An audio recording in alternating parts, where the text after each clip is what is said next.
He spoke to ants. He commanded the wind. An army of jinn built his palace, and none of it saved him from almost losing everything over one sunset. This is the extraordinary story of Prophet Sulayman alayhi salam. The wind, the throne, the queen who crossed a desert, and a death nobody noticed for months. But before discovering the miracles Allah gave him, we must first understand the responsibility and test behind such unimaginable power. Prophet Sulayman alayhi salam was the son of Prophet Dawood alayhi salam, a noble prophet and a righteous leader chosen by Allah. Dawood alayhi salam was blessed with wisdom, knowledge, and authority among his people. When Dawood passed away, Sulayman succeeded him. But this was not simply an inheritance of wealth or a throne. The greatest inheritance was knowledge, wisdom, and the responsibility of guiding people toward Allah. Allah says, "And Sulayman inherited Dawood." The scholars explain that this inheritance refers to the legacy of prophethood, knowledge, and leadership. Most people dream of receiving power because they believe power brings freedom. But for Prophet Sulayman, power was not a privilege to enjoy. It was a responsibility he would be questioned about. Allah gave Prophet Sulayman incredible blessings. He was given wisdom. He was given authority. He was given abilities that no other human possessed. Allah says,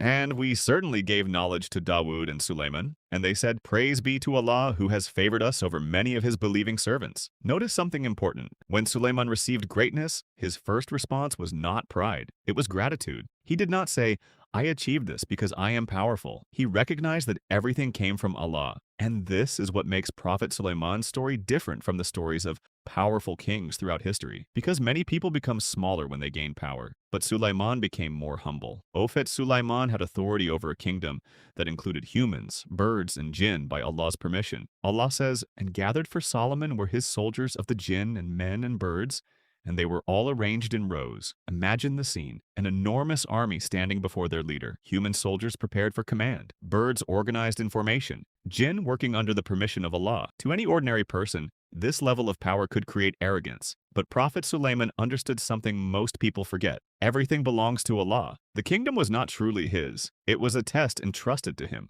But Allah would soon test Prophet Sulayman with something that would reveal his true character. A moment when even a powerful king had to turn back and seek forgiveness. Allah tests his servants in different ways. Some people are tested through hardship, others are tested through success, and sometimes receiving everything you desire can be a greater test than losing everything. Prophet Sulayman was given a kingdom beyond imagination, but with that kingdom came enormous responsibility. He had to judge fairly, he had to remain grateful, and he had to remember that every blessing could become a test. Allah describes him, how excellent a servant he was. Indeed, he was one repeatedly turning back to Allah. But one day, something happened involving one of his greatest possessions. A moment that showed even the most righteous servants must protect their hearts from distraction. One evening, beautiful and powerful horses were brought before Prophet Sulayman. They were strong, fast, and magnificent. As he looked at them, he admired their beauty. Allah mentions, he said, "Indeed, I loved the good things because of the remembrance of my Lord." These horses were not loved because of arrogance or pride. They reminded him of Allah's creation and greatness. But as the event continued, the sun set. Prophet Sulayman realized the importance of remembering Allah above everything else. He immediately turned back to Allah. This moment shows the heart of a true believer. A person may possess the world,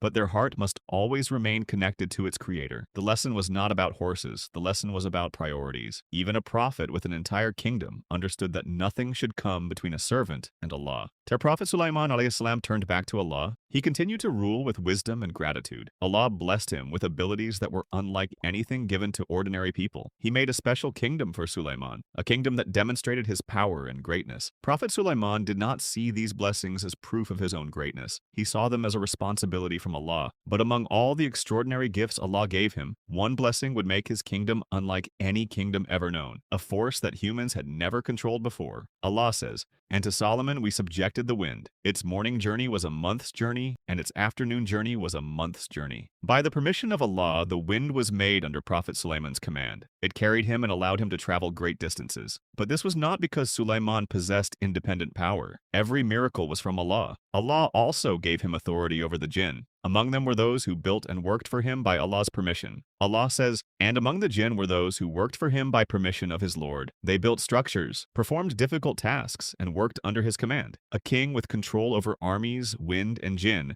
could have easily become arrogant. But the most powerful moments of Prophet Sulayman's story are not about what he controlled. They are about how he remained a servant of Allah. One day, Prophet Sulayman alayhi salam gathered his army. It was an army unlike any other. Humans marched, birds flew above, and Jinn moved among them. Every group was organized and disciplined. As they traveled, they reached a valley filled with ants, and then something happened that revealed the mercy and awareness of Prophet Sulayman. A tiny creature, almost invisible compared to this massive army, was about to speak, and the words of that small creature would be remembered forever. As the army approached, one ant noticed the danger. The ant warned the others. O ants, enter your dwellings, that you not be crushed by Solomon and his soldiers, while they perceive not. The ant understood that the army was not intentionally trying to harm them. It knew they could be harmed without the soldiers even realizing it. When Prophet Sulayman heard the words of the ant, he smiled. But he did not smile because he felt powerful. He smiled because Allah had allowed him to understand a creation that humans normally cannot understand. Then he made a beautiful dua. My Lord, enable me to be grateful for your favor which you have bestowed upon me and upon my parents. Imagine having one of the greatest kingdoms on earth, yet the thing that moved your heart was hearing the concern of a tiny ant. This was the character of Prophet Sulayman. This video took real time and effort to put together. If you're enjoying it, hit like and subscribe. It genuinely helps this channel keep going. Great leaders pay attention to those under their care, and Prophet Sulayman demonstrated this quality in a remarkable way. While inspecting his army, he noticed something unusual. One bird was missing, the hoopoe bird. Allah says, and he inspected the birds and said, why do I not see the hoopoe? Or is he among the absent? A single bird was missing, and Prophet Sulayman noticed. This shows his awareness and responsibility. He did not ignore the absence. He wanted to know the reason. The bird soon returned with news that would change the direction of the story. The missing bird was not returning with an excuse. It was returning with information about an entire kingdom. The hoopoe bird said, I have discovered what you do not know, and I have come to you from Sheba with certain news. The bird informed Prophet Sulayman about a powerful kingdom ruled by a queen. She had been given authority and possessed a magnificent throne. But there was a problem. Her people worshipped the sun instead of Allah. The hoopoe had discovered a nation with wealth and power, but without the correct worship of the Creator. This was not just a story about a king meeting another king. It was a story about truth reaching a powerful nation. Prophet Sulayman did not immediately attack or use his power. Instead, he sent a message, a letter beginning with the name of Allah. The Quran describes the letter. Indeed, it is from Solomon, and indeed, it is in the name of Allah, the entirely merciful, the especially merciful. The message invited them to submit to Allah. When the queen received the letter, she gathered her advisors. She understood that this was not an ordinary message. She had a decision to make. But what would a powerful queen do when faced with a message from a prophet whose kingdom included humans, birds, and jinn? Her response would reveal her wisdom. The Queen of Sheba consulted her people. Her advisors reminded her that they had military strength, but she understood something important. War destroys nations. She decided to investigate before making a decision. She sent gifts to Prophet Sulayman, hoping to understand his intentions. But when the gifts arrived, Prophet Sulayman showed that his mission was not about wealth. He said, are you providing me with wealth? But what Allah has given me is better than what he has given you. His kingdom was already greater than anything they could offer.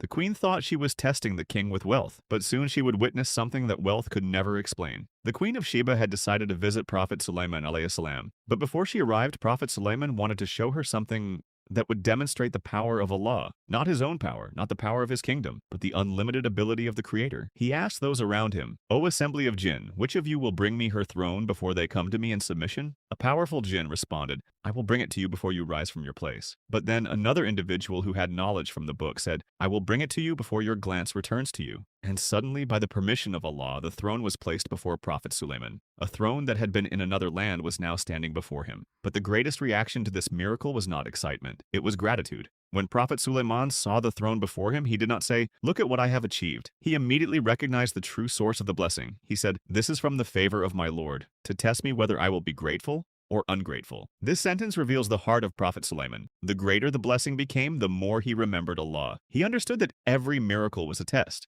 of gratitude, a test of humility, a test of faith. Many people think success proves their greatness, but Prophet Sulayman teaches us that success is actually a test that reveals our character. When the Queen of Sheba arrived, Prophet Sulayman welcomed her. He asked her about the throne before her. Is your throne like this? She looked carefully. The throne looked incredibly similar to hers. Instead of quickly denying what seemed impossible, she responded with wisdom. It is as though it is the same. Her careful response showed intelligence and patience. Then Prophet Sulayman invited her to see another sign, a palace unlike anything she had ever seen. The queen entered a magnificent palace. Its floor was made of smooth glass, and beneath it appeared to be flowing water. Seeing what looked like a pool, she lifted her clothing to avoid getting wet. But Prophet Sulayman explained, indeed, it is a palace whose floor is made smooth with glass. At that moment, she realized something. The things people see with their eyes can sometimes deceive them. The sun that her people worshipped was only a creation. The true power belonged to the creator of everything. She declared, "My Lord, indeed I have wronged myself, and I submit with Solomon to Allah, Lord of the worlds." The greatest victory of Prophet Sulayman was not conquering a kingdom.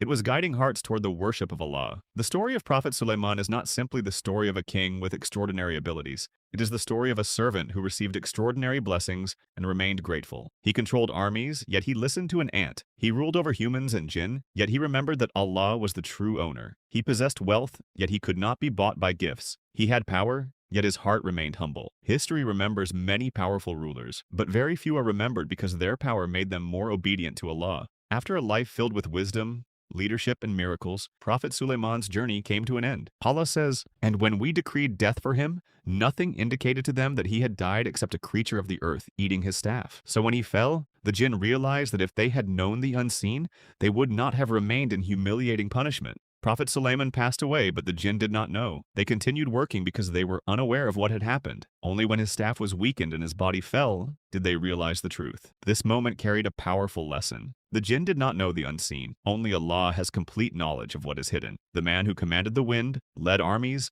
and ruled a magnificent kingdom eventually returned to his Lord like every other human being. The story of Prophet Sulayman alayhi salam teaches us that true greatness is not measured by what a person owns. It is measured by how closely they remain connected to Allah. A person can have little wealth but be rich in faith. And a person can have everything in this world but lose themselves if they forget their creator. Prophet Sulayman had a kingdom that no one else had, but his greatest achievement was not his kingdom. It was his gratitude. If this story of Prophet Sulayman alayhi salam reminded you of the greatness, mercy, and wisdom of Allah, consider subscribing for more powerful stories of the prophets. Your support helps us continue sharing these lessons, and I want to hear from you. Which prophet's story would you like us to cover next? Write it in the comments. I read every comment, and your suggestion may become the next story we bring to life. Until then, remember, the greatest people are not those who possess the most. They are those who remember the one who gave them everything.